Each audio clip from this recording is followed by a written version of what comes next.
Assalamualaikum warahmatullahi wabarakatuh. Alhamdulillah rabbil alamin wassalatu wassalamu ala rasulil karim sayyidina wa maulana Muhammad bin Abdullah wa ala alihi wa sahbihi ajma'in. Rabbi shrah li sadri wa yassir li amri wahlul 'uqdatam min lisani yafqahu qawli. اللهم بارك لنا فيما بقي من حياتنا وتقبل أعمالنا في الدنيا وجعلنا من الناجحين والفائزين والممتازين في الآخرة. اللهم إنا نعوذ بك من البرص والجنون والجذام ومن سيء الأسقام. حسبنا الله ونعم الوكيل ولا حول ولا قوة إلا بالله العلي العظيم. أما بعد. Sebelum kita mulakan pertemuan kita pada malam ini, mari bersama-sama dengan tuan-tuan, puan-puan, anak-anak, para amarah rumah Allah Subhanahu wa taala sekalian, kita buka dengan kita baca seorang sekali umul kitab. Kita hadiahkan kepada baginda kita Nabi Muhammad sallallahu alaihi wasallam, seluruh keluarga baginda, para sahabat baginda, para alim ulama yang telah pergi meninggalkan kita, dan juga yang mana ahli-ahli kita yang telah pun dijemput oleh Allah Subhanahu wa taala. Lahumul Fatihah. A'udzu billahi minasy syaithanir rajim. Bismillahirrahmanirrahim. Alhamdulillahi rabbil alamin arrahmanir rahim maliki yaumiddin.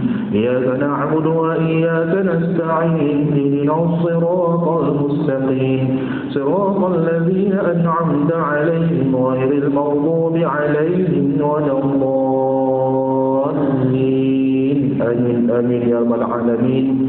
Yang saya hormati ayahanda Tuan Imam Al-Fadhil Haji Osman bin Yahya Datuk Pengerusi Jawatan Kuasa Malik Aisyah Korea Sungai Hulu, yang saya hormati barisan para pegawai masjid, yang saya hormati barisan ahli Jawatan Kuasa Masjid, tuan-tuan, puan-puan, para pencipta rumah Allah Subhanahu wa taala sekalian.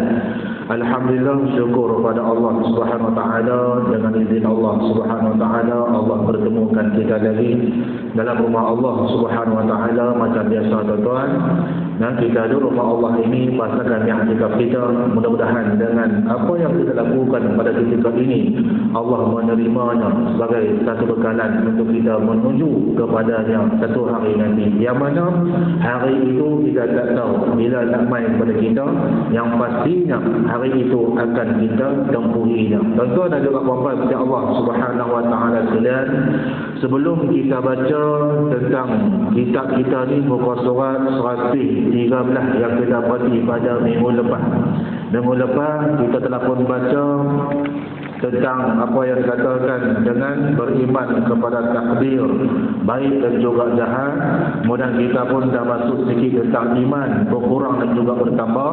Pada malam ni kita nak ambil sikit tentang iman bertambah dan juga berkurang tersebut, dan juga kita nak teruskan lagi tentang penjelasan tentang ihsan dan juga hari kiamat, ataupun lebih dari sebagai yaumuz sa'ah, yang dikatakan sebagai hari yang dikatakan kiamat ini. Apakah maksud dengan apa yang kita nak kena buat dan juga sebagainya. Tuan-tuan dan juga puan-puan Allah Subhanahu wa taala sekalian, sebelum saya meneruskan lagi kita punya pertemuan kita pada malam ini, nak cari perhatian tuan-tuan, bila mana ada satu yang dikatakan kenyataan daripada Jabatan Mufti Negeri Kedah Darul Aman bertarikh 6 November 2023. Tuan-tuan, 6 November 2023, hari ini 15 November 2023. Tapi dia punya kepala surat tu baru lagi lah. Kenyataan ini telah dikeluarkan di Jabatan Mufti Negeri Darul Aman ini pada tarikh 6 November 2023 bersamaan dengan 22 Rabiul Akhir 1445, adalah berkaitan tentang hukum menyertai pertandingan memancing di kolam berbayar dan seumpamanya. Yang terjadi pada hari ini tuan-tuan. Jadi sungguh tuan-tuan, sampai dekat satu tempat kita dalam tahun ini kita tak ada lagi lah tuan-tuan, setakat pengetahuan saya tak ada lagi lah kolam yang duk tawak dengan hadiah yang begitu lumayan. Dekat luar sana dah ada dah tuan-tuan, sampai dia mengganggu ketenteraman penduduk-penduduk setempat. Dia parking kereta ni ikut dan juga sebagainya, maka sampai satu ketika Jabatan Mufti kena mengeluarkan satu kenyataan rasmi tentang hukum menyertai pertandingan memancing di kolam berbayar dan seumpamanya. Tuan, jadi nak pada hari ni dekat Langkawi ni tak apa nak karang lagi. Tempat tu ada tapi tak dengar lagi tuan-tuan. Belah-belah luar sana tu dah jadi dah. Macam-macam dia tawarkan hadiah ni puluh-puluh ribu sampai ke ratusan ribu. Yang saya paling tengok ni tu ada dalam pengetahuan saya ni hadiah utama ni 250 ribu. Tuan-tuan, duit tu main ikut mana tuan-tuan. Maka Mufti ni dia jelas pada kita ni tuan-tuan, bacakan sikit. Perkara hukum menyertai pertandingan memancing di kolam berbayar dan juga seumpamanya. Hari ini tuan-tuan, malam ni adalah majlis yang pertama yang saya baca. InsyaAllah saya akan baca ketakdinya lagi pada majlis-majlis yang lain agar disampaikan kepada semua orang yang berada dekat Langkawi ni tuan-tuan. Dan baik, insyaAllah. Dia berkata dalam ini, mesyuarat Jawatan Kuasa Fatwa Negeri Kedah. Jawatan Kuasa Fatwa ni tuan-tuan, dia ada ahli dia. Ahli yang mana mereka ini bukan daripada kalangan pejabat awam, tak ada. Ada yang dipilih berdasarkan kepada keilmuan dia, tutup buku dan juga sebagainya. Antaranya adalah Dr. Aqli Ahmad, tuan-tuan, yang pada bidang fiqh tu. Kemudiannya adalah di antara yang saya masih ingat ni adalah Tuan Syekh Hamiduddin Abdul Rahim. Tuan-tuan, itu di antara ahli Jawatan Kuasa Fatwa. Mereka berkata, mesyuarat Jawatan Kuasa Fatwa negara telah memiliki persoalan mengenai hukum menyertai pertandingan memancing di kolam berbayar dan seumpamanya, dan bersetuju memutuskan bahawa yang pertama, memancing adalah satu aktiviti sosial dan menjadi hobi dalam kalangan masyarakat pada hari ini. Perkara itu salah ada, asalnya tak salah. Tuan-tuan, asalnya mancing ni tak salah. Tuan-tuan, bila duduk sungai mana-mana ni tuan-tuan, pergi mengat. Tak ada masalah apa. Bila teluk mana apa saya pun tuan-tuan, tak salah. Jangan pergi Pulau Payang sudah, mereka lihat. Mereka lah kata. Tuan-tuan, baik. Dia kata, mancing adalah satu aktiviti sosial dan juga menjadi hobi dalam kalangan masyarakat pada hari ini. Namun mutakhir ini aktiviti memancing sudah dikomersialkan dengan menganjurkan pertandingan. Pihak penguasa kolam menetapkan bayaran tertentu dan menyediakan hadiah serta insentif yang lumayan bertujuan menarik lebih ramai pengunjung menyertai aktiviti memancing. Nak faham dalam konsep usul fiqh ini dia kata al-ghayatu la tubar wasilah. Maklumat dia tak akan menghalalkan cara dia. Tuan-tuan, baik. Ini tak apa tulis sekolah lagi, kita baca lagi. Yang kedua, yang pertama tadi kita faham aktiviti mancing ni adalah tidak ada masalah. Nah, macam-macam yang dibuat juga sebagainya. Lah ni ya, dia kata ada pengusaha-pengusaha kolam ni dia buat macam-macam pertandingan juga sebagainya. Baik. Yang kedua, perjudian didefinisikan sebagai permainan dengan menjadikan wang atau lain-lain sebagai tuhan. Setiap peserta mementaruhkan harta mereka seperti wang atau apa-apa benda yang bernilai untuk dijadikan rebutan atau sebagai hadiah kepada sesiapa yang berjaya mengatasi pesaingnya. Dengan arti kata yang lain, sesiapa yang memenangi pertandingan akan mendapat habuan dan ganjaran, manakala mereka yang kalah akan kehilangan harta yang dipertaruhkan itu. Jelas? Tuan-tuan, jelas. Tak berulang dah tu. Kena ada ulang lagi? Jelas kot. Yang ketiga, daripada sudut fiqh, judi disebut sebagai maisir ataupun qimar, qauf mim alif ra, dan para fuqaha menjelaskan maksud judi ialah permainan yang mensyaratkan peserta yang kalah memberikan sesuatu kepada peserta yang menang atau menggunakan wang dan lain-lain sebagai pertaruhan. Hukum judi adalah haram berdasarkan firman Allah Subhanahu wa ta'ala, ya ayyuhalladzina amanu innamal khamru wal maisiru wal ansabu wal azlamu rijsun min amali syaitan fajtanibuhu la'allakum tuflihun. Sampailah hadis.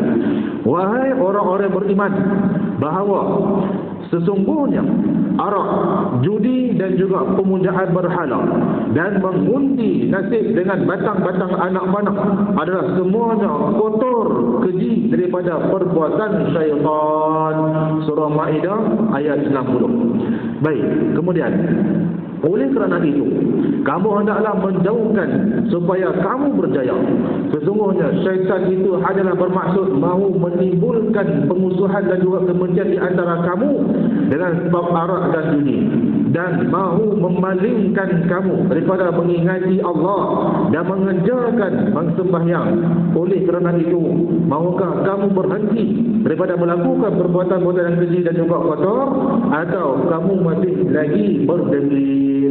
Surah Maidah ayat 60. Jelas pada kita ni tuan-tuan. Baik, bagaimanapun hukum asal sesuatu permainan adalah harus. Asal tadi kita kata dah, mancing kalau haram, dah, ianya benda yang dibolehkan, harus. Bila mengai, tak ada masalah apa. Baik, jangan dalam itu. Berdasar kepada faedah fiqhiyah, al-aslu fi asya'i ibahatun illa idza dalla dalilu ala tahrimihi fahuwa haramun. Artinya, hukum asal suatu benda itu adalah harus, melainkan ada dalil yang mengharamkan, maka hukum dia yang harus tadi akan bertukar kepada haram. Ketika ini diambil daripada kata-kata Syekh Ahmad bin Syekh Muhammad Az-Zarqa, Syarah Al-Qawaid Fiqhiyah Damsyik, Darul Qalam 1968, muka surat 87. Tu rujukan dia pun siap tuan-tuan. Takut ada orang bertikai. Lari tuan-tuan ni. Mufti pun dia perlu semua tu juga lah tuan-tuan. Tak tengok dalam Facebook tuan-tuan. Pantang sekaki dengan mereka ni. Semua ada balut. Okay, boykot pun ada juga. Semua ada apa-apa. Tak kira lah mufti ke tak mufti ke, semua ada apa-apa. Lari mufti kata aku ambil ini berdasarkan satu kitab yang mana disebut oleh Syekh Ahmad bin Muhammad Az-Zarqa dalam kitab Syarah Qawaid Fiqhiyah Damsyik, Darul Qalam 1998, muka surat 87. Clear tuan-tuan? Baik, bagaimanapun sesuatu permainan itu kekal hukumnya harus selagi tiada unsur judi serta unsur-unsur yang lain dilarang, dibenci oleh syarak. Contohnya permainan menyebabkan seseorang itu mengabaikan tanggungjawab, membuang masa, lalai daripada mengingati Allah, menyebabkan tertinggal ibadat solat dan ibadat perkara-perkara yang wajib, maka harus itu berubah kepada tidak harus. Dalam konteks pertandingan memancing, sekiranya sesuatu pertandingan meletakkan syarat sejumlah bayaran ataupun yuran tertentu kepada pemain atau peserta, lalu bayaran atau yuran tersebut dikumpul dan dijadikan sebagai hadiah kepada pemenang, maka bentuk pertandingan ini mengandungi unsur-unsur perjudian. Clear?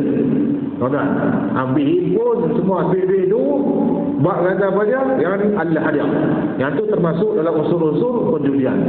Sekiranya yang keenam, penganjur pertandingan atau pengusaha kolam memancing mengenakan yuran pertandingan kepada peserta, maka yuran tersebut adalah harus.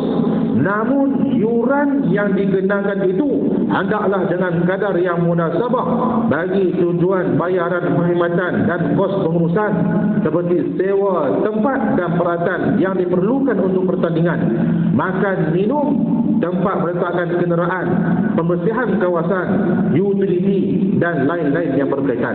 Baik, yang ketujuh, sekiranya kutipan tersebut dibuat sesama peserta memancing ataupun antara pengusaha kolam dengan peserta dan hadiah yang ditawarkan diambil daripada yuran penyertaan, menentukan sesiapa yang menang akan mendapat hadiah, manakala yang kalah tidak mendapat apa-apa.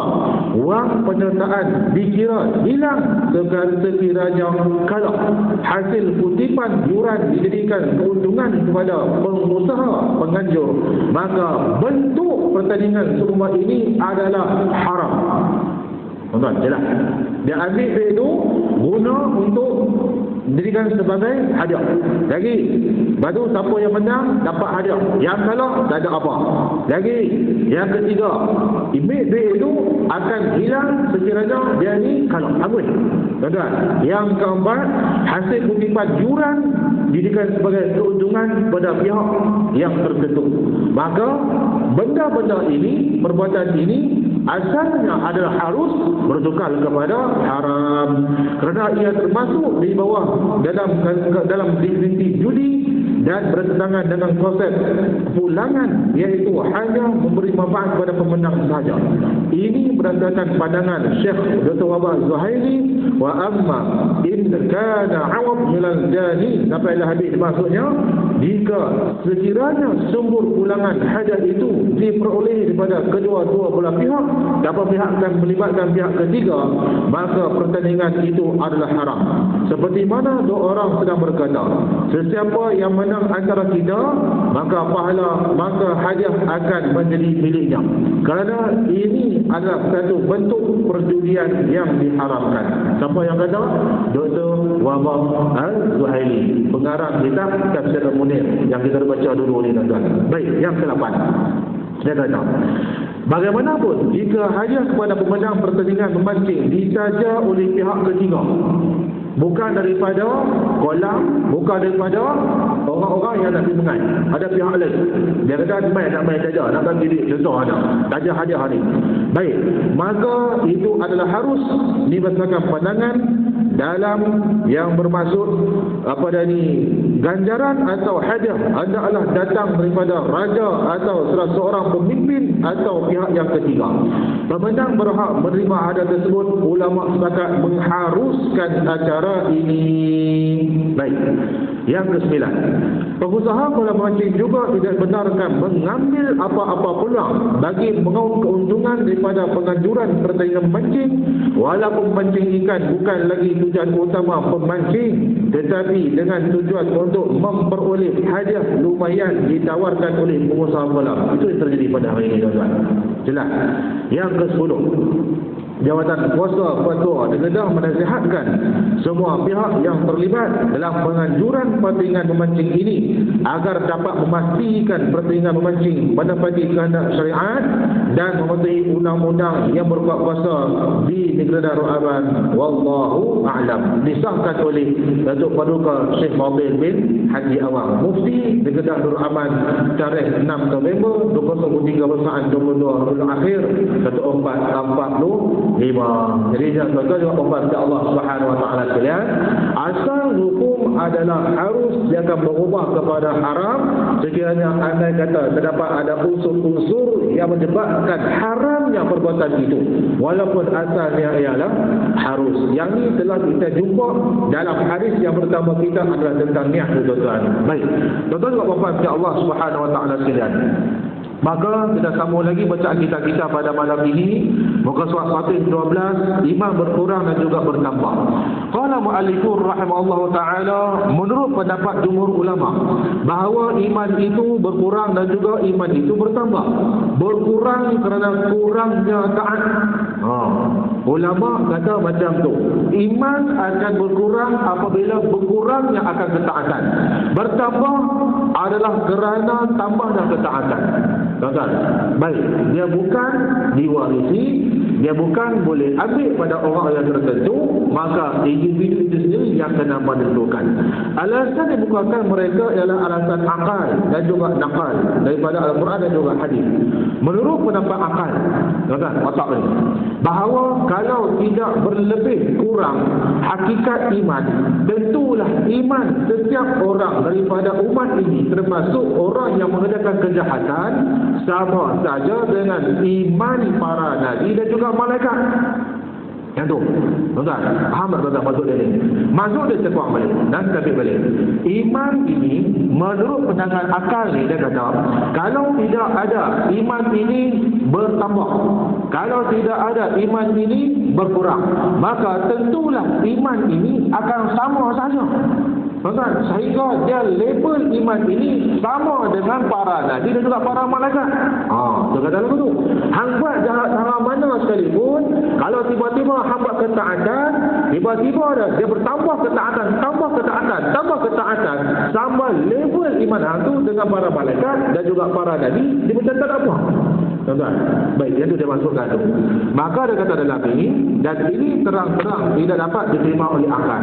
Maka apa beza dia? Apa beza dengan Nabi? Apa beza dengan malaikat? Apa beza dengan orang-orang yang tertentu? Orang yang buat jahat. Tiba-tiba ni dia kata dia buat benda baik, lepas benda baik dan buat benda jahat. Buat benda baik, buat benda jahat. Buat benda baik, buat benda jahat. Tiba-tiba benda baik tu banyak. Tuan-tuan, dia kata iman aku bertambah sama level dengan para nabi. Itu adalah akal tu, maka tidak diterima oleh akal. Menurut keterangan akal nakal, bahawa Al-Quran dan juga hadis ada kenyataan yang menjelaskan bahawa iman itu bertambah dan juga berkurang. Sebagaimana kita oleh Allah Subhanahu wa taala surah Al-Anfal ayat kedua, wa idza tuliyat alaihim ayatuhu zadatuhum imana. Tuan-tuan, yang itu jelas Allah beritahu kepada kita. Dan apabila dibacakan wa idza tuliyat alaihim, dibacakan saja, bukan dia yang baca. Tuan-tuan, orang baca dekat dia alaihim ayatuhu, kepada mereka ayat-ayat nescaya zadatuhum imana. Tuan-tuan, dibacakan mereka tentang ayat-ayat, contohnya ayat Quran sebagai contohnya, maka tambah lagi keimanan kepada Allah Subhanahu wa taala. Itu dibaca sahaja. Tuan-tuan, baik. Lagi dalam hadis riwayat Ibnu Umar ada terangkan bahawa beliau pada bertanya kepada Rasulullah mengenai iman, adakah bertambah dan juga berkurang? Baginda menjawab, ya, iman itu bertambah sehingga orangnya masuk syurga dan berkurang sehingga orangnya masuk neraka. Mana kata Nabi akui iman ini ada yang bertambah, ada juga yang berkurang. Iman dia takkan pandang pada keturunan, iman takkan pandang kepada keluarga, iman tidak akan pandang kepada nama, iman tidak akan pandang kepada bangsa, iman juga tidak akan pandang kepada warna kulit, iman juga tidak akan pandang kepada pakaian seorang itu sendiri. Dia jangan buat baik. Dan pakai jubah lah ni, kita duduk yang dulu. Pakai jubah, pakai sorban koyo, macam-macam apa yang tak ada. Tuan-tuan, orang tengok, baiknya dia ni, contoh. Tuan-tuan, dalam apa yang tak? Dengan perasaan hak ni juga sebagainya. Maka ketika itu, ada Nabi berkata, iman itu ada yang bertambah, ada yang berkurang. Bertambah akan masuklah syurga Allah Subhanahu wa taala. Kalau iman itu berkurang, mana kata kejahatan perkara yang tidak baik itu melebihi akan iman itu, maka masuklah dalam neraka Allah Subhanahu wa taala. Baik. Kemudian berkata lagi muka surat Fatih 13 Al-Ihsan. Kemudian hadis bab iman ni tuan-tuan. Iman bertambah, iman berkurang. Dan kita dah tahu dah dulu ni, bila mana Nabi jelaskan kepada kita antu'mina billahi wa malaikatihi wa kutubihi wa rusulihi wal yaumil akhir. Kemudian beriman wa tu'mina bil qadri khairihi wa syarrihi. Juga kita menjawab sesuai pada iman tuan-tuan. Baik. Yang ketiga, didengar pada Nabi Muhammad sallallahu alaihi wasallam, "Akhbirni 'anil ihsan." Wahai Muhammad, beritahu kepada aku apakah ihsan. Kitab Arab ini berkata kepada kita, dia berkata al-ihsan masdarun ahsana yuhsinu wa huwa badlul khair wal ihsan fi haqqil khaliq. Buat benda yang baik, benda yang ihsan ini dengan hak penciptanya. Betul? Mana kata kita kena ada satu perasaan kita buat segala benda ini ada hubungan dengan pencipta kita, itu Allah Subhanahu wa taala. Bukan setakat pada pencipta kita. Dan kita akan jumpa nanti ini, sama-sama manusia juga boleh jadi dalam konteks al-ihsan. Baik. Bi'anna tubna ibadah ala ikhlas lillahi ta'ala wal mutaba'ah li Rasulillah sallallahu alaihi wasallam. Kerana terdirinya satu ibadat itu adalah kerana ikhlasnya kerana Allah Subhanahu wa taala dan juga ikut Nabi Muhammad sallallahu alaihi wasallam. Baik. Dia kata pada kita, faqala an-nabiy sallallahu alaihi wasallam, maka berkatanya Nabi, kata al-ihsan an ta'budallaha. Ihsan ini membuat ibadat kerana Allah. Tuan-tuan, Nabi sebut tak? Buat ibadat kerana Allah. Wa ibadatullahi la tahaqqaqu illa bi amrayn. Buat ibadat pada Allah ini tidak lain pada dua perkara, kata dari arah kita ni tuan-tuan. Yang pertama, Al-ikhlas lillahi, ikhlas kerana Allah Subhanahu wa taala. Kita main masjid ikhlas, kita apa dia mandi ikhlas, kita makan ikhlas, kita apa dia lagi? Kita sembahyang ikhlas, kita keluar dari kita buat dalam masjid ikhlas tuan-tuan, kerana Allah bukannya kerana manusia. Buat kerana Allah selesai masalah dia tuan-tuan. Buat kerana manusia, kata para ulama yang telah kita mengaji dahulu ni, tidak bulan dan tidak akan diterima oleh Allah Subhanahu wa taala. Ada para ulama yang katakan bahawasanya mardud, ditolak terus akan perbuatan yang itu. Tak maulah lagu tu. Maka betul kalau apa Allah Subhanahu wa taala sekalian. Yang pertama ikhlas kerana Allah Subhanahu wa taala. Tutup aurat ikhlas kerana Allah. Tuan-tuan, dia bukan tutup aurat kerana manusia. Ada main-main. Oh, ini budak. Kan, tak malah kita kata bila no. Nah, ini memang betul belakang. Main masjid itu aurat bagi elok. Tak kira laki-laki, tak kira perempuan. Bila kata dekat orang-orang dekat luar sana tu, bila kita tanya dekat mereka, adakah kamu mengetahui kadar aurat bagi laki-laki? Semua pakat tahu. Tuan-tuan, semua pakat tahu. Habis apa ada aurat bagi laki-laki? Atas pusat dengan bawah lutut. Tapi kita tengok pada hari ini, ramai lagi orang laki-laki, terutamanya beragama Islam ni tuan-tuan, dia pakai seluar atas pada lutut. Nak tunjuk upah pun tak tahu. Semua pakat tahu pun lagu tu. Tanya pula aurat perempuan ni apa dia? Dia kata buka dan juga dua tapak tangan. Tuan-tuan, habis tu free hair pada kereta. Tak, free hair ini hak kami. Dia tak ada boleh. Mau dapat mau tak buat. Tuan-tuan, tak boleh lagu tu. Tuan-tuan, buat ibadat kerana Allah Subhanahu wa taala. Allah suruh buat. Dan Nabi kata apa? Kena buat mutaba'ah li Rasulillah sallallahu alaihi wasallam. Nabi suruh dia tutup aurat, Nabi suruh. Tuan-tuan, sampai tahu. Tapi kita lah tuan-tuan, kadang-kadang tu kita tak mau nak ajar, kadang-kadang tu kita tak mau nak tegur. Tuan-tuan, bukan sebab apa, Nabi kata hang aku. Tak maulah macam tu. Takut nanti kita ditanya oleh Allah Subhanahu wa taala, waktu hang nampak ada perkara yang mungkar. Tak, saya ni saya tak mau kau lagu tu. Mungkin dia pernah lagu tu. Saya mengingkari perbuatan tiga rupa ini, tetapi tidak ada kuasa, tidak ada kudrat, tidak ada apa dia ni kata-kata contohnya. Maka saya mengingkari perbuatan itu dengan hati saya. Okey, fine, tak ada masalah. Tapi itu adalah lemah-lemah iman, kata Nabi Muhammad sallallahu alaihi wasallam. Kadang-kadang kita tengok, saya sendiri pun kadang-kadang saya tengok tuan-tuan, main jemaah gemar pakai ketat-ketat. Dan kadang-kadang main jemaah gemar tu nak bagi orang nikah tu tuan-tuan. Ni perempuan tu, dia tak katuk lagu tu ya. Ikat apa pun tak lagu ni. Nak cari apa lagu tu tuan-tuan. Sebenarnya kata ni kat lu, macam ni ke pakai tudung ni. Duk gelak gelak macam apa dia kata. Tuan-tuan, ini bukan masalah gelak tak gelak, masalahnya hang pakai tudung tu cara tak kena. Dalam surah An-Nur Allah dah sebut. Saya sebut dulu ni tuan-tuan. Allah sebut dah. Cara pakai tudung macam mana tuan-tuan? Saya ingat melaburkan bagi tak nampak dengan dada dah, bahagian belakang dah tuan-tuan. Ini apa yang terjadi? Pakai tudung tuan-tuan hanya sebagai syarat. Tuan-tuan, tak mau lagu tu. Ni dah pakai tudung ni, dia pergi duduk lilik ke badan tekuk. Siapa dia ajak lagu tu tuan-tuan? Agama tak pernah ajak lagu tu. Tutup aurat bagi elok-elok.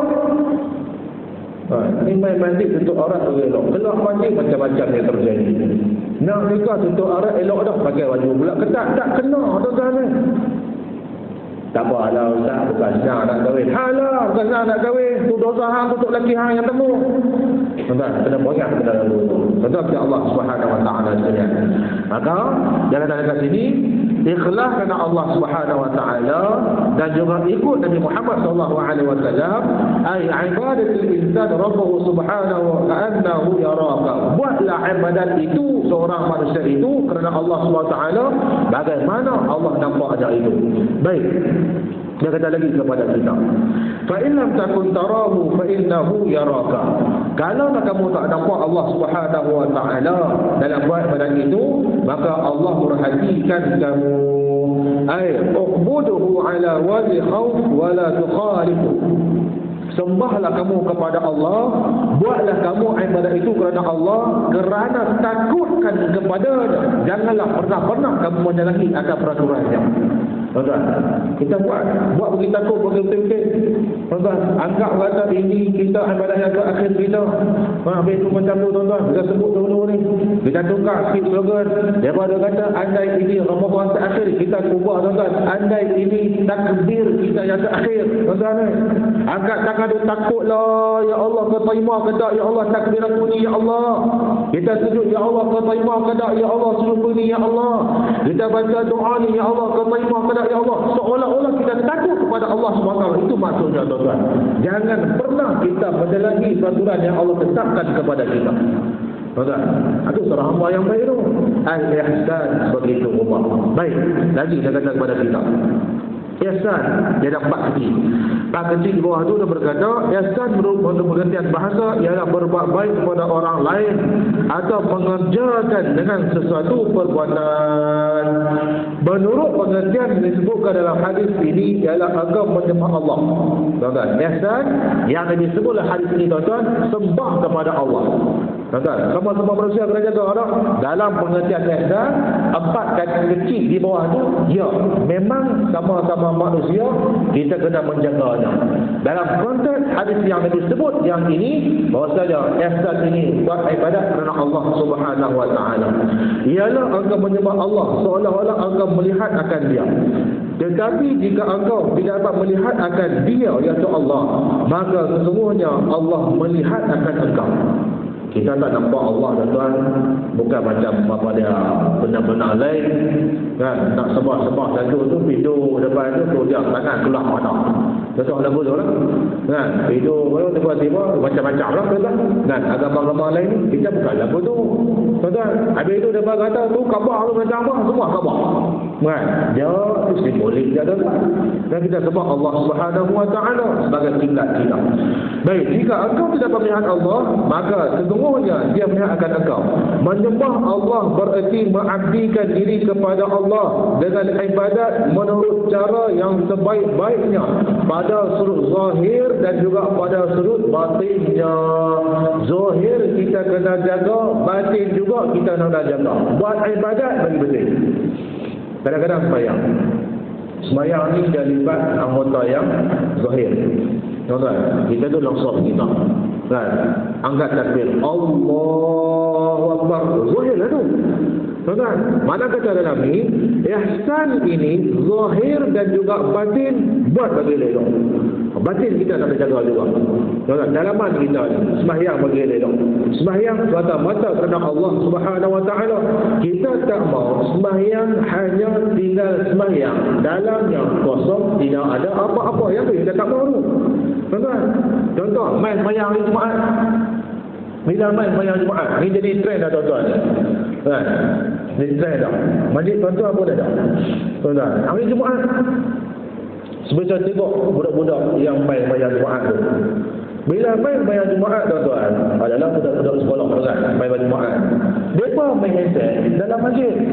Kalau tuan-tuan perasan, pada masa tak? Mazan, hari Jumaat main handset dalam masjid tuan-tuan. Gambar tu boleh tak? Jawapannya ditegah oleh Nabi Muhammad SAW. Apatah lagi sekiranya khatib telah pun berada di atas mimbar. Tidak, khatib atas mimbar ni dikalut dengan main game Tekken dan juga sebagainya. Main drive kat tu. Saya tengok tuan-tuan dia kat sini tu main drive. Duk lawan kereta tuan-tuan ni. Kata sampai ketika tuan-tuan tak happy dah. Kata ni bang, simpan lah sia-sia mengaji. Dia ingat lagi kata-kata lepas tu. Kerana Nabi berkata tuan-tuan, "Idza qulta li sahibika wal imam yakhutub yamal jum'ati faqad lahu awsifun." Hang kata dia pun itu perkara yang sia-sia lah. Apatah lagi buat perkara yang lain-lain. Tak mau kata main sembahyang ini hanya sembahyang semata-mata, dalamnya tidak ada apa-apa. Main bayang mak ada, main pada main, alah kena main mak ada. Dalam banyak kosong, tuan-tuan. Tak mau dilagu tu. Kalau kita jaga tuan-tuan. Ihsan kita ni, luar pun kita jaga, dalam pun kita menjaga. Baik. Ibadat yang dilaksanakan menurut hakikat ihsan hanya ditumpukan kepada Allah, tidak kepada yang lain atau kerana orang lain. Itulah yang dikatakan maqam musyahadah, iaitu mempersaksikan Tuhan dari dekat dalam mengerjakan ibadat. Ada para ulama dia kata, dia sebut daripada tuan-tuan dulu ni. nak sembahyang, nak bagi rasa khusyuk tu bagaimana tuan-tuan? Kan? Dia ada buat kata sebut dahulu, lapaskan dahulu niat kita. Apa? Tak ada masalah apa. Tapi jangan sampai mengganggu jiran sebelah. Tuan-tuan ingat ada kaedah tu? Kan? Yang mana duduk belakang dengan masjid Masjidil Haram tu. Tuan-tuan, dia kata damai mayang Zuhur ni tuan-tuan. Tiba-tiba dia hidup lapas pula niat sampai mengganggu orang sebelah tu tuan-tuan, sampai orang sebelah pun terganggu akan ibadahnya. Maka janganlah begitu rumah. Tuan-tuan, nak buat, terpaksa nak buat. Tapi janganlah sampai mengemuk orang yang di sebelah kita ni tuan-tuan. Duduk dalam sah bagi elok. Solidah ta'ala contohnya. Usalli fardhu al-isya ya arba'a raka'atin adaan wa qulillahi ta'ala. Allahu Akbar, selesai tuan-tuan. Ikhlas kita kerana Allah Subhanahu wa ta'ala. Masjid tempat dia untuk menzahirkan kita ni, dalaman kita pun clear tuan-tuan. Berbeza dengan kita duduk di rumah. Sembahyang yang sama tuan-tuan ni. Kita sembahyang dalam rumah, sembahyang. Tapi kualiti sembahyang di rumah tidak sama dengan sembahyang di masjid. Beza tuan-tuan, memang beza. Maka ketika kita kena menjaga. Baik, dia kata dalam ni, ibadat kerana Allah Subhanahu wa ta'ala. Lebih kita dekat dalam mengerjakan satu-satu ibadat. Dan ibadat yang penting ini menyebabkan seorang lebih merasa lebih bertanggungjawab di atas ibadatnya. Hingga dilakukan dengan penuh kejujuran sama ada di depan khalayak ramai maupun waktu seorang diri. Ada saya dengar dalam satu radio. Satu radio tuan-tuan. Dia tanya, ada seorang tu dia call radio, bukan radio kedah lah, radio luar. Dia tanya macam mana ni boleh berubah dan juga sebagainya. Dia kata apa dia? Umur masih lagi muda, tak ada 40-an lagi. Satu hari tu, dia kata dia sembahyang Zuhur. Dia sembahyang Zuhur dekat surau tempat dia kerja. Tuan-tuan, sembahyang Zuhur ni, sujud yang terakhir ni, tiba-tiba dia rasa berat, dia rasa buat sepa, aku rasa lagu ni. Dia kata seolah-olah tu macam lama tak balik kampung. Dia istilah tu. Lama tak balik kampung. Tuan-tuan, kalau kita lah tuan-tuan, lama balik kampung tuan-tuan, kita balik kampung, kita rasa ya Allah, rindu macam tak ada padah tuan-tuan. Macam tu yang dia kata tu, sujud dia yang terakhir pada waktu Zuhur, sembahyang Zuhur tu tuan-tuan, dia kata ni macam aku lama tak balik kampung ni. Dia kata, tak tahu lah Allah titik hati dia. Tuan-tuan, dia kata dulu ni sembahyang memang sembahyang, dia kata, tapi sembahyang tu macam dia umpama, dia kata sembahyang tak ada apa, sembahyang hanya pada dama, dalaman dia kosong. Tuan-tuan, dan dalam foto dalam radio, dia kata mula detik hati saya ni, mula tergerak hati saya ni bila mana saya sembahyang Zuhur, rakaat yang terakhir, sujud yang terakhir, dia kata apa dia, seolah-olah macam dengan tak mau nak bangun. Lepas tak mau nak bangun, dia kata macam ada satu perasaan, dia kata aku lama tak balik kampung. Tuan-tuan, dia buat perasaan lagu tu ni, lama tak pada Allah Subhanahu wa ta'ala, dalaman dia tu tuan-tuan. Maka kita pun kalau dah berasa megang rokok ada tuan, melaksanakan tanggungjawab sebaik yang mungkin itu kerana Allah adalah itu yang paling terbaiknya. Baik, kerana dalam keyakinan bahawa segala yang dikerjakan itu dilihat oleh Tuhan, sebab itulah amatlah malu kalau ibadat atau amalannya sekadar melaksanakan tanggungjawab di dunia. Tuan-tuan, satu dalam bab badan, dalam bab lain, bab lain bukan bab badan, sama lah bab sosial. Tuan-tuan, bab sosial, pergaulan laki-laki dan juga perempuan. Kalau tak kata, dia tak akan malu. Kalau dia kata, dia akan malu. Silap bulan, dia akan main jabat agama, saya nak kahwin. Tuan-tuan, dia tu nak bodoh. Hari ni pun dia tu. Tuan-tuan, sebab kata. Tuan-tuan, Allah nak bagi detik kat dia ni, nak ajak dekat dia sebab sebagainya. Tuan-tuan, Allah Subhanahu wa ta'ala sekalian, cara beribadat pun ihsan ini dia ingin peduli pada kita. Apatah lagi perkara yang di luar pada tuan-tuan, lagi-lagi lah kita nak kena menjaganya. Tak ada satu tempat dalam Langkawi, tak ada satu tempat dalam pulau-pulau dekat sekitar Langkawi, tak ada satu tempat yang mana di atas dunia ini yang akan lepas pada pandangan Allah Subhanahu wa ta'ala. Hang buat bila tetap Allah akan mengetahui. Orang tak tahu tak apa, tapi Allah dia Maha mengetahui. Kita sembahyang lagu mana sekalipun, dalamannya Allah Maha mengetahui. Jaga Allah Subhanahu wa ta'ala sekalian. Baik. Kemudian berkata kepada kita, beribadat perlu kepada ihsan untuk menaikkan seseorang kepada makam musyahadah, dan daripada makam yang musyahadah ini meningkat lagi hingga ke makam siddiqin, iaitu darjat yang mana orang yang benar lagi jujur kepada Tuhan Rabbul Alamin. Orang dalam betul pula macam dengan puasa kan, puasa ada awam, lepas tu ada yang khusus, yang Ghazali itu kata tu, lepas tu khusus kan, yang sama macam tu juga.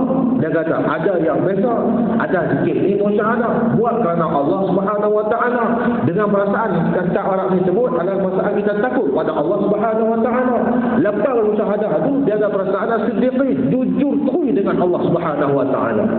Kan? Tapi payahlah kan, kalau payah tu kita cuba buat tengoklah kan, tak boleh tiga-tiga pun asyik pada musyahadah ni kita nak kena buatlah.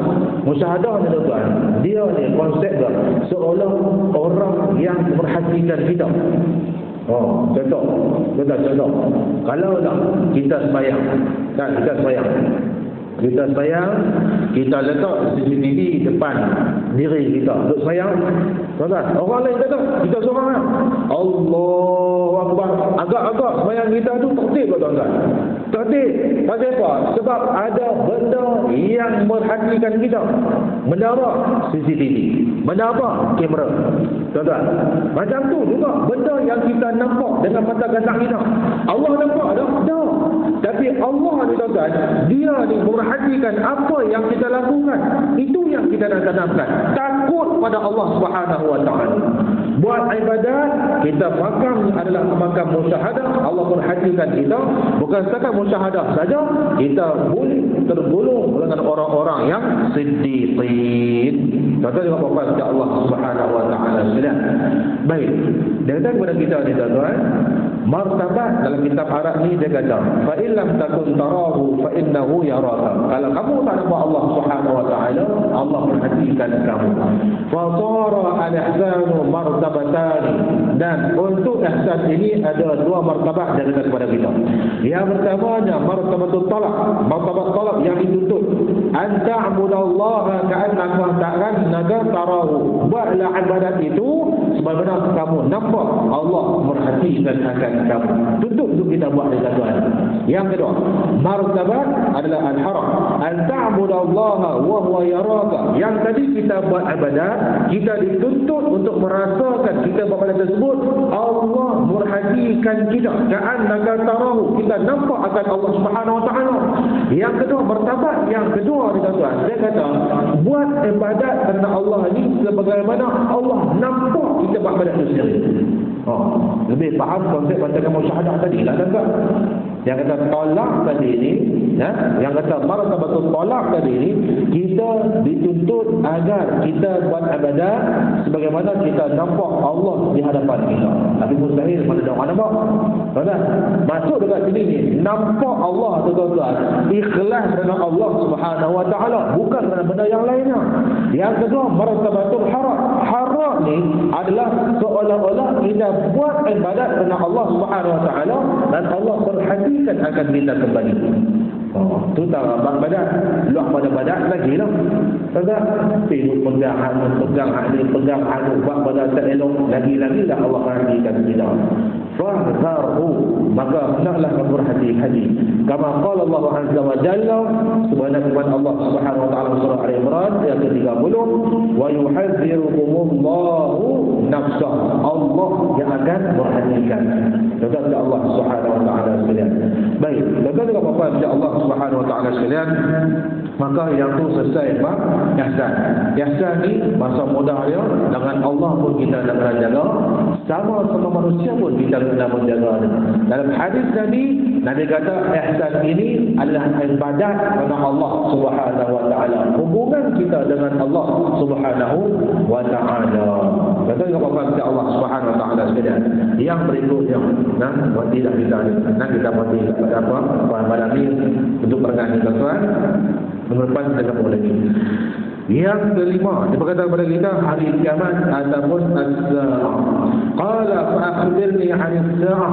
Wahai Muhammad, beritahu kepada aku dah tahu dah Islam ni apa dia, aku dah tahu dah iman ni apa dia, aku dah tahu dah ihsan ni apa dia, maka beritahu kepada aku apakah itu, bilakah akan berlakunya kiamat.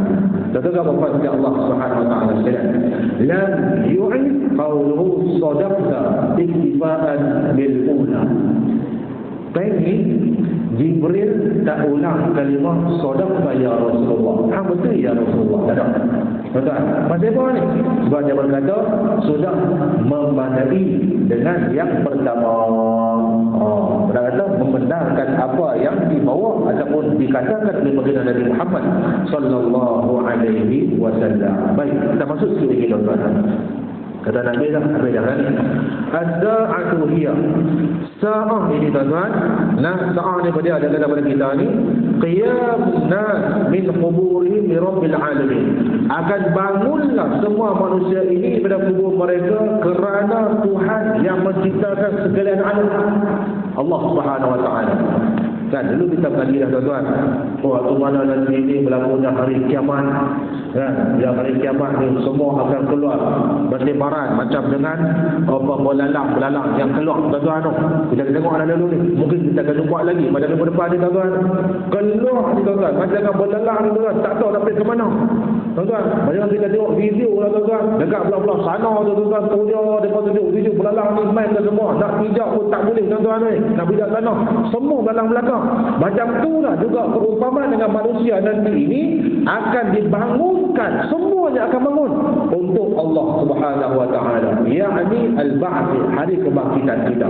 Wa summiyat sa'ah li'annaha dahiyatun 'azimah, dinamakan sebagai sa'ah ini kerana satu timbunan yang begitu agung. Kata qala Allah taala, ya ayyuhan nas ittaqu rabbakum inna zalzalat as-sa'ati syai'un 'azim. Surah Al-Hajj. Kata kepada Allah Subhanahu wa taala sekalian. Apa sikit lagi tuan-tuan. Faqala Nabi sallallahu alaihi wasallam, mal mas'ulun 'anha bi'a'lama min as-sa'il. Yang tanya ni lebih mengetahui daripada yang ditanya. Tuan-tuan, tanya kepada Nabi tu, wahai Muhammad, bilakah akan berlakunya kiamat? Maka dia kata, yang tanya ni tahu lagi daripada aku ni. Itu maksud dia tuan-tuan. Yang ni Jibril alaihi salam. Wal ma'na, kita tadi kita pasti tuan-tuan. Wal ma'na idza kunta tajahalaha fa anna ajhalaha wa la astati' an akhbaraka biha. Lianna ilmu as-sa'ah mimma ikhtassa billahi azza wa jalla. Dia kata kepada kita, kalaulah sekiranya kamu tidak mengetahui, jahil, kamu tidak mengetahui, maka aku juga tidak mengetahuinya. Itu maksud Nabi itu. Kalau hang tak tahu, aku juga tak tahu. Tuan-tuan, bilakah akan berlakunya kiamat? Dia cakap kepada Nabi, maka kalau hang tak tahu, aku juga tak tahu. Itu pasal kata ni tuan-tuan. Wala astati' an akhbiruka biha, dan aku tidak mampu untuk mengkhabarkan kepada kamu akan bilakah akan berlakunya hari kiamat. Kerana dia kata kepada kita tuan-tuan, ilmu tentang hari kiamat ini dikhususkan kepada Allah Subhanahu wa taala. Allah lah yang maha mengetahuinya. Habis itu, apa yang kita nak buat ni? Yang kita nak kena buat adalah isti'adat, persiapan kita untuk kita nak bertemu dengan hari Yaumuz Sa'ah, hari yang mana akan berlakunya kiamat nanti. Allah berkata surah Ahzab ayat ke-63, yas'alukan nasu 'anil sa'ah qul innama 'ilmuha 'inda Allah wa ma yadrika la'ala as-sa'ata takunu qariba. Dia tak tahu, tuan-tuan, mungkin saat itu akan datang kepada kamu begitu dekat dengan kamu. Semua kita tak tahu bila ni. Jadi tuan-tuan, Allah Subhanahu wa taala sekalian, maka kita berhenti dan bersisi pada malam ini tentang pembahasan hari kiamat. Maka insya-Allah pada minggu depan, kalau tidak ada apa-apa, kita akan masuk ke hari kiamat, dan juga kita akan masuk tentang apa dia ni, tanda-tanda tentang hari kiamat ni tuan-tuan. Nah, ada banyaklah lelaki dia kata pada kita ni tuan-tuan, lahirnya seorang tuan bagi ibunya. Kemudian akan berlaku orang-orang yang tidak berpakaian, orang yang miskin, yang tertawalu nasi bunyan. Lagi sebut kepada kita ni tuan, yang kata meninggikan bangunan itu adakah tinggi mata-mata atau mencantikkan dia, termasuk juga tuan. Sifat tinggi itu macam mana? Nanti kita akan jumpa nanti pada pertemuan insya-Allah. Tuan yang kepada Allah Subhanahu Wa Taala sekalian, insya-Allah juga kalau kita berkesempatan kita akan jumpa pada minggu depan tuan, kita akan habis thumman talaqa fa yabitu maliyah. Kemudian lepas mana diterangkan kepada dia akan Nabi Muhammad sallallahu alaihi wasallam, maka Jibril pun berkata kepada Nabi, mudah ataupun tempoh untuk tu macam mana sebelum dipanggil oleh Umar. Tuan, yang dipanggil Umar ni, apa tempoh tu tuan? Kita akan jumpa nanti. Dikatakan Allah Subhanahu Wa Taala sekalian, dan yang baik pada Allah Subhanahu Wa Taala, selalu saya minta awaknya banyak teruskan berdoa pada Allah dan Allah berikan kita kekuatan. Yang itulah yang dikatakan oleh Imam Nawawi rahimahullahu taala, di mana dia kata aku pun lagi akan kedamaian. Kita pun dapat lagu tu juga. Bagi sihat, bagi kita ni ada peluang, ada masa untuk sama-sama kita main rumah Allah Subhanahu Wa Taala sebagai persiapan kita. Nah, untuk kita buat satu persiapan bekalan kita menuju kepada Allah Subhanahu Wa Taala. Yang mana saya katakan di awal pertemuan kita tadi ini, haji itu pasti akan tiba, cuma kita tidak mengetahui bilakah masanya. Yang pastinya kita akan hadapi hari itu sendirinya. Bila kita hadapi hari itu tuan-tuan, tak akan patah balik dah untuk kita ke alam dunia ini. Hanyalah bekalan yang akan menyelamatkan kita, sama ada bekalan yang baik atau bekalan yang tidak baik. Dan kita minta bekalan yang baik ini lagi banyak daripada bekalan yang tidak baik. Sebenarnya kita tak faham tuan-tuan, al-iman yazidu wa yanqus. Iman ini boleh bertambah, iman ini boleh berkurang. Saya ulang lagi sekali, iman tidak diwarisi, dia tak kena harta, pangkat, keluarga, apa ada bangsa dan juga sebagainya. Kalau buat benda yang baik, ketaatan yang banyak, maka beruntung dan kita akan masuk surga Allah Subhanahu Wa Taala. Andai yang berlaku dan ketaatan tak banyak, maksiat melampau tuan-tuan, maka ketika itulah tunggulah. Dan juga nanti kita akan jumpa lagi tuan-tuan.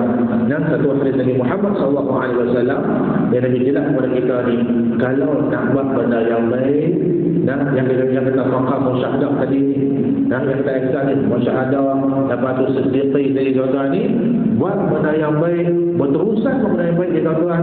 Tuan-tuan yakinlah Nabi pernah berkata Allah Ta'ala akan mudahkan dia untuk buat lagi benda yang baik. Tuan-tuan, begitu juga sebaliknya. Kalau Nabi juga berkata tuan-tuan, dan memang ada hadis Nabi, kita akan jumpa nanti ni, Nabi kata dia ni banyak buat benda yang tak baik. Tuan-tuan, buat benda tak baik itulah Allah akan mudahkan jalan dia buat banyak lagi benda yang tak baik. Kau lama kau jahil, kau lama kau jahil, kau lama kau jahil. Tuan-tuan, kita buat benda yang baik ni, yakin dengan Nabi, Allah buka jalan kepada kita ni tuan-tuan. Lagi kita akan rasa teringin dapat benda yang baik ni tuan-tuan. Yang tu makna kata Allah dia menjaga kita. Lagi mana kita menjaga hubungan kita al-ihsan dengan Allah Subhanahu Wa Taala. Jadi tuan-tuan kepada Allah Subhanahu Wa Taala sekalian, saya rasa cukuplah sampai dulu pada malam ini. Yang baik daripada Allah Subhanahu Wa Taala, dan kita minta banyak. Kita berjumpa lagi dan lepas itu kita kesempatan insya-Allah teruskan imarah rumah Allah Subhanahu Wa Taala. Dan mudah-mudahan rumah Allah ini nanti tidak dibiarkan kosong tanpa ada penghuninya tuan-tuan. Dan sayanglah saya. Dan alhamdulillah lah, kadang kita pun ramai sonok tuan-tuan, sonok. Saya ni tuan-tuan bukan nak cari pengikut, tidak. Dan kata nak patilah ni memang tak ada.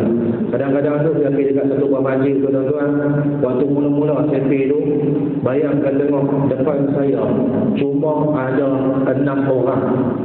Tuan-tuan, depan saya ni cuma ada 6 orang. Agak-agak lah kalau tuan-tuan di depan tempat saya ni 6 orang depan tuan-tuan ni, agak-agak tuan-tuan boleh tak cakap tuan-tuan? Tak semangat tu tuan-tuan. Tak tahulah, mungkin Allah jentik tuan-tuan. Nah, Allah jentik, mungkin saya pun Allah letak dalam bidang ni. Bukan nak bangga diri saya, tidak. Nah, sebagai pengusian saya pun tak boleh cara mana pun baca lagu ni tuan-tuan. Bila baca lagu ni, alhamdulillah lah tempat tu, masjid tu tuan-tuan lah ni, alhamdulillah lah. Kalau sikit lewat pun tuan-tuan, baik kuang kosong setengah tu ada. Alhamdulillah kalau kata nak bukan nampak saya ni baik semua tidak, tapi saya rasa puas dah bila kita boleh membantu agama Allah Subhanahu Wa Taala. Bila kita bercakap orang akan tahu dan juga sebagainya. Saya rasa itu adalah perkara saya menuju dengan Allah Subhanahu Wa Taala. Ini sekadar yang mana saya mampu lakukan dan untuk sama-sama kita pesan ke arah kebaikan, bukan ke arah kemungkaran. Itu juga dengan tuan-tuan perempuan sekalian, teruskan nak bermujahadah kita, istiqamah kita, lazimikan kita dengan rumah Allah Subhanahu Wa Taala. Perkara yang diulang kepada kita berkali-kali, kita dah tahu dah segala benda ni tuan-tuan, tapi kelebihannya Allah akan mengangkat derajat kita. Yarfa'illahu alladhina amanu minkum, Allah mengangkat derajat orang-orang beriman, dan juga Allah mengangkat derajat orang-orang yang ada ilmu dekat di hari kiamat. Jadi tuan-tuan, terus berdoa kepada Allah, berikan kita kekuatan, masa yang baik untuk sama-sama kita berdoa Allah Subhanahu Wa Taala pada masa yang sama. Kita jangan kita pernah putus asa, berdoa kepada Allah untuk kesejahteraan sahabat-sahabat kita yang sedang berjuang di sana. Mudah-mudahan mujahidin yang ada di Palestin sana akan mendapat kemenangan hasil daripada perbuatan kita yang dilakukan. Bukan sekadar kita nak demonstrasi seperti juga sebagainya, tunjukkan kepada kita tuan dalam diri kita ini, aku berjuang kerana agama Allah Subhanahu Wa Taala. Kita nak bantu saudara Islam dengan kita. Tengoklah kita dulu bagaimana. Kalau kita tak berjaya, tak jaga hubungan kita dengan Allah Subhanahu Wa Taala, usah kita bercakap nak jaga pihak yang berlainan. Mudah-mudahan begitu tuan. Mudah-mudahan Allah Taala akan memudahkan urusan kita insya-Allah. Sekian aku qul hadza wa astaghfirullahal azim li wa lakum. A'udzu billahi minasyaitonir rajim. Bismillahirrahmanirrahim. Alhamdulillahirabbil alamin. Hamdan wa ni'mahu wa yukafi'u mazidah. Ya rabbana lakal hamdu kama yanbaghi wa 'ala sultani. اللهم صل على سيدنا محمد وعلى اله وصحبه اجمعين. اللهم اغفر لنا ذنوبنا ولوالدينا وارحمنا كما ربونا صغارا ولجميع المسلمين والمسلمات والمؤمنين والمؤمنات برحمتك يا ارحم الراحمين. اللهم اجعل جمعنا هذا جمعا مرحوما وتفارقنا معصوما. ربنا اتنا في الدنيا حسنه وفي الاخره عذاب النار وادخلنا الجنه مع الابرار يا عزيز يا غفار يا ارحم الراحمين. وصلى الله على سيدنا محمد وعلى اله وصحبه وسلم. الحمد لله رب العالمين. Sekian. Assalamualaikum warahmatullahi wabarakatuh.